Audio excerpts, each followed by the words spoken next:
दोस्तों नमस्कार। आज गुरु नानक जयंती के इस शुभ वेला पे हमारे प्रधानमंत्री जी सामने आते हैं सुबह सुबह और ये कहते हैं कि जो कृषि कानून हैं उनको हम रिपील करने जा रहे हैं। वो कृषि कानून जो जिनको किसानों ने या देश की जनता ने उसको संज्ञा दी है काले कानून, जिसकी वजह से देश में जमाखोरी बढ़ने जा रही है, जिसकी वजह से किसानों की ज़मीन हड़पी जानी है, जिसकी वजह से देश पे मोनोपोली, कुछ कंपनियों की मोनोपोली होने जा रही है। इस तरह के काले कानून जो लेके आए थे, जो मेरा मानना है कि कुछ उद्योगपतियों के इशारों पे वो आए थे सामने लेके, और जिसकी वजह से दिखाया ये जा रहा है कि ये किसानों के हितकारी कानून हैं। लेकिन ये किसानों के हितकारी कानूनों से ज़्यादा ये देश को बेचने वाले कानून हैं, जिसकी वजह से देश में एक बहुत बड़ा पूंजीवाद की बहुत बड़ी समस्या खड़ी होने वाली है। आज मैं आपको एक मूवी है अग्निपथ, उसकी याद दिलाना चाहता हूँ। जब कांचा वापस अपने गांव मांडवा में आता है और वो देखता है कि मांडवा की एक ज़मीन है जहाँ पे एक ऐसा पौधा उगता है जिसके अंदर से कुछ पाउडर जैसी चीज़ निकलती है, और वो पाउडर बहुत नशीले तरह का पदार्थ है जिसका मार्केट में कीमत बहुत ज़्यादा होती है। लेकिन वो लोगों को गुमराह करने के लिए ये बोलता है कि एक आपकी ये जो ज़मीन है वो सोना उगलेगी, उसकी वजह से हमारे यहाँ पे बहुत सारा पैसा आएगा जिसका फ़ायदा हमें मिलेगा। और जब वो मूवी आगे बढ़ती रहती है तो हमें धीरे धीरे उस मूवी में ये समझ में आने लगता है कि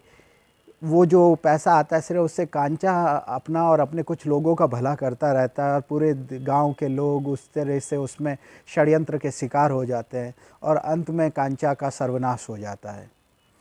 क्योंकि लोगों को वो समझ में आ जाता है कांचा ने उसके साथ धोखा किया। ये किसान का बिल है, वो भी इसी तरह के धोखे हैं जो लोगों को आज ये दिखाया जा रहा है कि ये कानून है वो लोगों के फ़ायदेमंद है,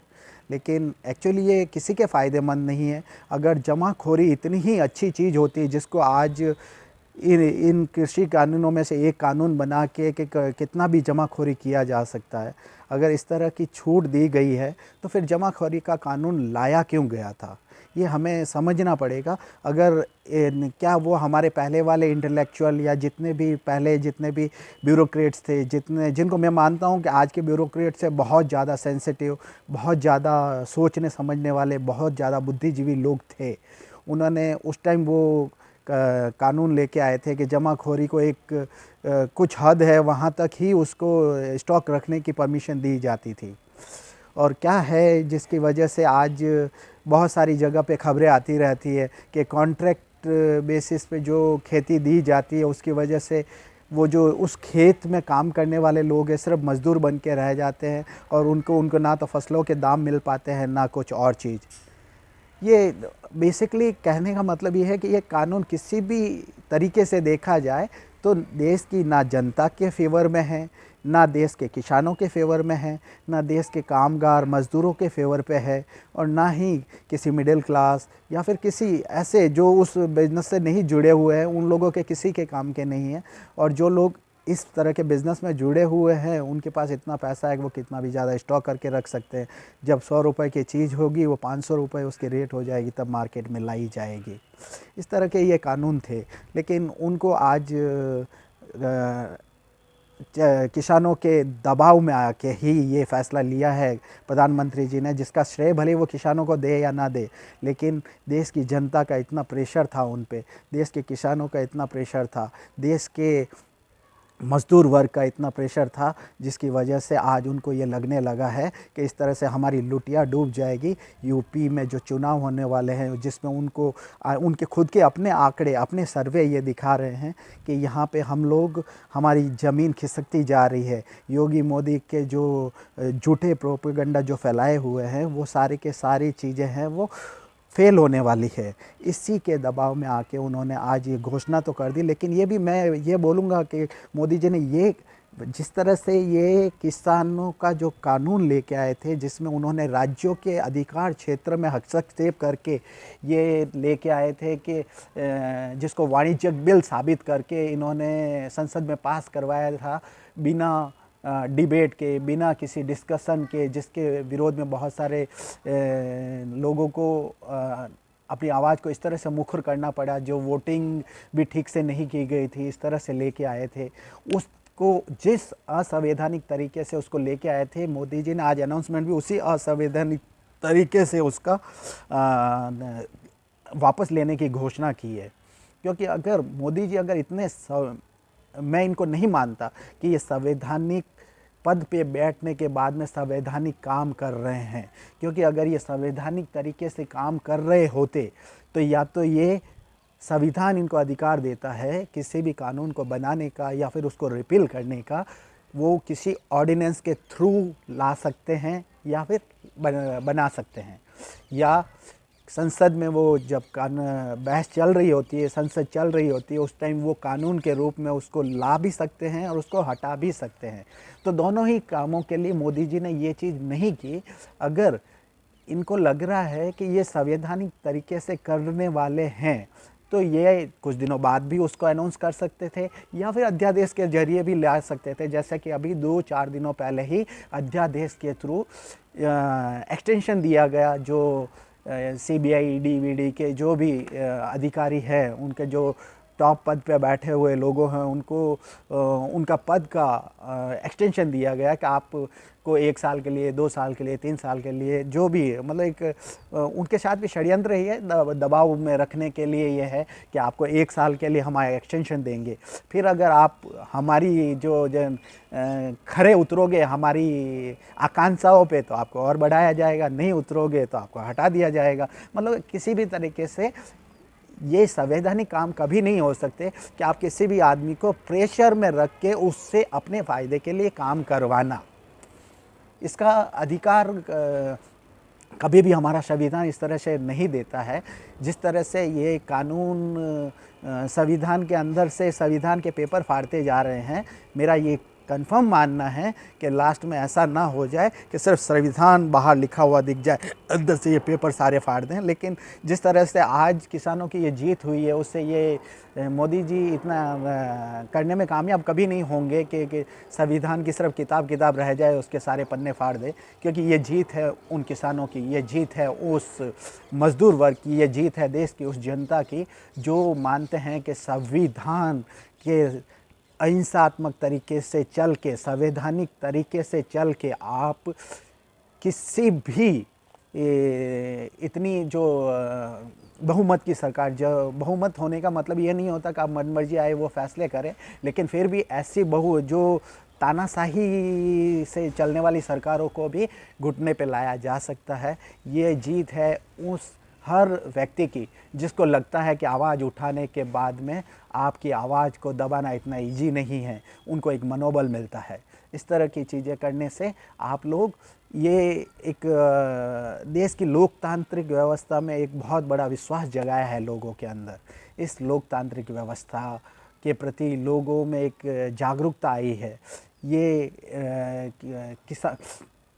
किसान बिल जो भी आज रिपील, चाहे कैसे भी प्रेशर में, लेकिन ये मैं इसके साथ ही एक सवाल भी मोदी जी से ये पूछना चाहूँगा कि एक अब जब आप इन्हीं जो ये प्रदर्शन करने वाले किसान थे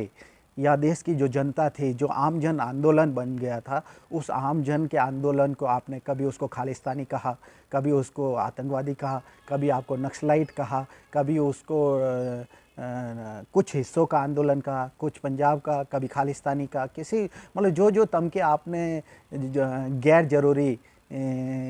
तमके इनको दिए थे, वो तमके मतलब आप ये कहना चाहते या तो आप उस टाइम सही थे या फिर आज आप इनके प्रेशर में आके आपने इन कानूनों को रिपील किया, ये सही है। दोनों में से एक चीज़ सही हो सकती है, दोनों चीज़ें कभी सही नहीं हो सकती। या तो वो किसान उस टाइम भी किसान ही थे जो अपने हक अधिकार की चीज़ें थी, उन हक अधिकारों के बारे में वो अपनी आवाज़ उठा रहे थे, लेकिन आप उसको डीरेल करने के लिए उन लोगों को लोगों के सामने उनकी क्रेडिबिलिटी घटाने के लिए आपने जो भी तमके दिए थे वो इसलिए दिए थे, कैसे भी करके आप इनको इनकी डीलेजिटिमाइज कर दें, इनका विश्वसनीयता गिरा दें। जिस तरह से आपने 2014 में कांग्रेस की सरकार की विश्वसनीयता गिराई थी भ्रष्टाचारी बोल के, जो कि आप आज तक भी प्रूव नहीं कर पाए, और बाद में वो मामले तो सारे के सारे कोर्ट में जाके धराशायी हो गए। सिर्फ आपने लोगों के अंदर एक परसेप्शन बना दिया था भ्रष्टाचार भ्रष्टाचार भ्रष्टाचार। वैसे ही आपने इनको डीलेजिटिमाइज करने के लिए ये सारे काम किए हैं। ये मोदी जी को इसका जवाब देना चाहिए। जो आज इस पूरे किसान आंदोलन के तहत जो आज लगभग 1 साल होने जा रहा है, कुछ दिनों में हो जाएगा 1 साल, वो कुछ इन 1 सालों में जितने भी हमारे किसान भाई, जितने भी मज़दूर भाई, या जितने भी इस तरह की चीज़ों की वजह से हमारे बड़े बुज़ुर्ग, जिनको मैं तहे दिल से धन्यवाद देता हूं कि जो उनका बहुत बड़ा सराहनीय रोल है इस पूरे आंदोलन को ज़िंदा रखने के लिए, इस पूरे आंदोलन को एक सहानुभूति की तरीके से चलाने के लिए और लोगों का मनोबल बढ़ाने के लिए उनका बहुत बड़ा रोल है। उन लोगों ने जो अपनी शहादत दी है, उन लोगों को के साथ में जो अन्याय हुआ है इतने सालों में, जिसके जिम्मेदार केवल मोदी है, तो वो मोदी जी इस पे जवाब दे कि क्या कौन सही है इस पे, क्या उसमें मोदी जी सही है या वो किसान सही है। अगर नहीं है तो इसका अफसोस मोदी जी किस तरह से इस्तीफ़ा दे के अपनी सरकार को खुद ही गिरा के उसका ये चाहेंगे कि अपनी सरकार को मैं खुद ही भंग कर देता हूं, क्योंकि मेरी वजह से इतने लोगों को शहादत देनी पड़ी, इतने लोगों को इतने टाइम से प्रताड़ना झेलनी पड़ी। देश के अलग अलग लोगों के सामने आपने दूसरों की अपनी झूठी प्रतिभा दिखाने के चक्कर में दूसरों की क्रेडिबिलिटी गिराई है आपने, जो कि आपने हमेशा आज तक यही किया है। आपने सिर्फ अपनी लाइन बड़ी करने के लिए दूसरों की लाइन को हमेशा छोटा करने की कोशिश की है। इस मामले में मैं फिर एक एग्जांपल कांग्रेस का लेना चाहूँगा, जिसमें आपने राहुल गांधी जैसे प्रतिभावान, राहुल गांधी जैसे समझदार, जितने विवेकपूर्ण आदमी की क्रेडिबिलिटी उनको पप्पू अपनी आईटी टीम या अपने जो भी भांड लोगों के थ्रू कहलवाने की कोशिश की थी पप्पू, तो आपने अपनी सिर्फ लाइन बड़ी करने के लिए उसकी लाइन को पप्पू बोल के छोटा किया गया था। जबकि मेरे हिसाब से उसके जैसा संजीदा इंसान, लोगों के बारे में सोचने वाला, जो उसके स्कीम या जितनी उसकी समझ राहुल गांधी जी की जो समझ है, उसको वो जिस तरह से लोगों के सामने लेके आ रहे हैं, बार बार जो इंटरव्यू कर रहे हैं अलग अलग लोगों से, अलग अलग बड़े बड़े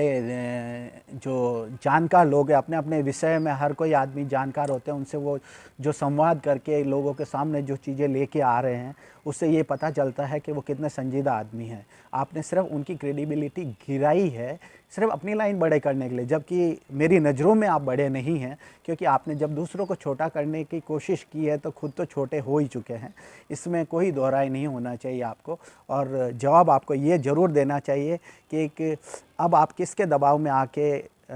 खालिस्तानियों के या आतंकवादियों के या उग्रवादियों के या नक्सलाइट के, किन के दबाव में आके आपने ये किसान आंदोलन को बैठे हुए लोगों के सामने ये परोसा है कि ये बिल हम वापस ले रहे हैं, या फिर आपने उन पूंजीपतियों से आपकी क्या साठगांठ हुई थी कि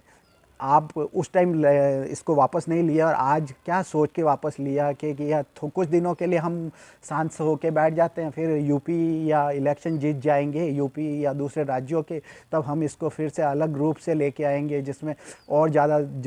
जोरदार तरीके से दमन करने के लिए, या आपने ऐसी अपनी फ़ौज और तैयार कर लेंगे इतने दिनों में, कुछ दिन और लेके कि आप जो किसानों को या जो पूंजीवाद को बढ़ावा देने वाली फ़ौज ज़्यादा इकट्ठी हो जाएगी।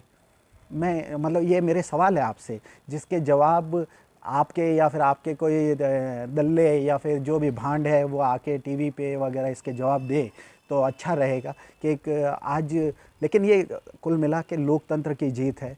उस देश की उस जनता की जीत है जो अहिंसा में विश्वास करती है, देश की उस जनता की जीत है जो हिंदुत्व में विश्वास नहीं करती है, उसकी जीत है। ये उसकी जीत है जिसकी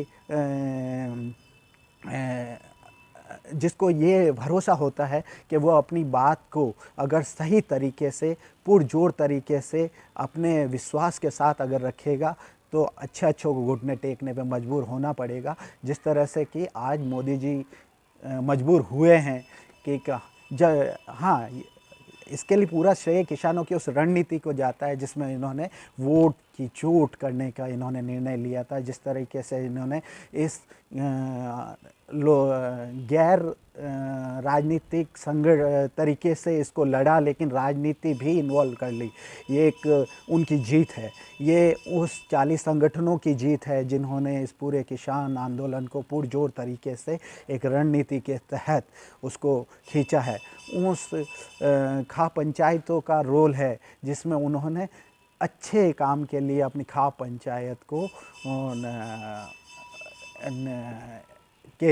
खा पंचायतों के लोगों के अंदर एक मैसेज भेजा। ये उन लोगों की जीत है। ये विपक्ष की उन पार्टियों की जीत है जो तानाशाही वाली सरकारों को गिराने के लिए अपनी आवाज़ उठाती रहती है। इन्हीं शब्दों के साथ में मैं आज के लिए, अभी के लिए अपनी बात को यहीं तो विराम दे रहा हूँ, लेकिन फिर मैं और इन चीज़ों पर प्रकाश डालने के लिए, अपने विचार रखने के लिए आपके सामने आता रहूँगा। तब तक के लिए धन्यवाद। और आप मेरा चैनल निंदक न्यूज़ सब्सक्राइब करते रहिए, क्योंकि मैं जनता की उन आवाज़ों को उठाने की कोशिश करूँगा जो मैं लोगों के बीच में जाता हूँ, सुनता हूँ, और लोग मुझसे जो बात करते हैं, या